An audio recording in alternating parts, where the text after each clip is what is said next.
안녕하세요. 지식을 먹고 사는 지식돼지입니다.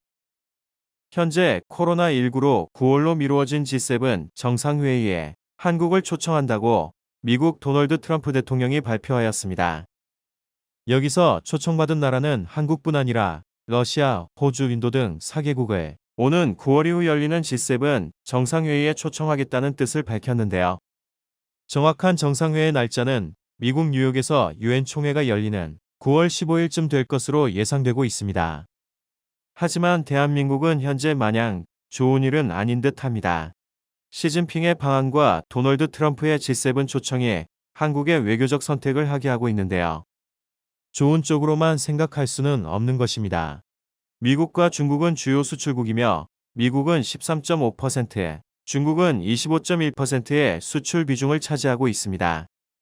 국가별 수출액에서 중국은 2003년 1위로 올라선 이후 17년째 1위를 유지하고 있으며 미국도 2위인 13.5%이며 대한민국의 동맹국가이기도 합니다. 하지만 미중 두 국가에서 서로 자기의 편으로 만들기 위한 상황을 보이고 있는데요. 잠시 미중 간 상황을 조금 이야기 드리고 넘어가겠습니다.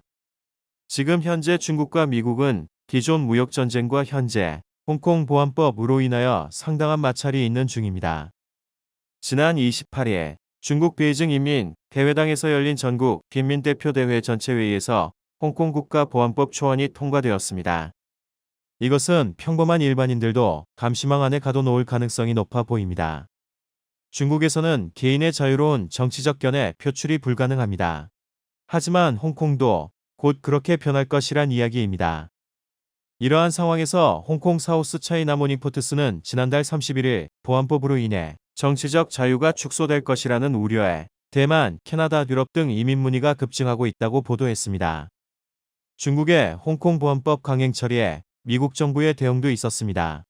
바로 홍콩의 특별지위를 제거하고 WHO와 관계를 끊고 중국 유학생 입국도 제한하겠다고 밝혔습니다. 여기에 더불어 특별지위 박탈 시에는 관세 25% 적용할 것이라 밝혔습니다. 코로나19 사태가 벌어지고 미국은 중국과 WHO가 코로나19 대처가 미흡한 점과 사실을 숨긴 점, 그리고 WHO가 중국 편향적인 것이라고 비난해 왔습니다. 현 코로나19 사태를 중국과 WHO의 책임으로 언급하기도 하였습니다. 이에 중국 관영 매체들은 무모한 제재에 큰 대가를 치를 것이라고 경고했고, 미국도 중국 제재에 대한 선택지가 많다고 하며 추가 조치를 예고해 양측의 대치는 더욱 격화될 것으로 보입니다. 현재 대한민국은 코로나19 상황 등 여러 가지로 인해 국제적으로 이슈가 많이 일어나고 있으며 미국 도널드 트럼프의 깜짝 제안은 행복한 제안은 아닌 것일 수도 있습니다. 현재 대한민국의 지표상 G7 참여 국가의 위상과 국제적인 상황 등 크게 모자란다고 생각되진 않습니다.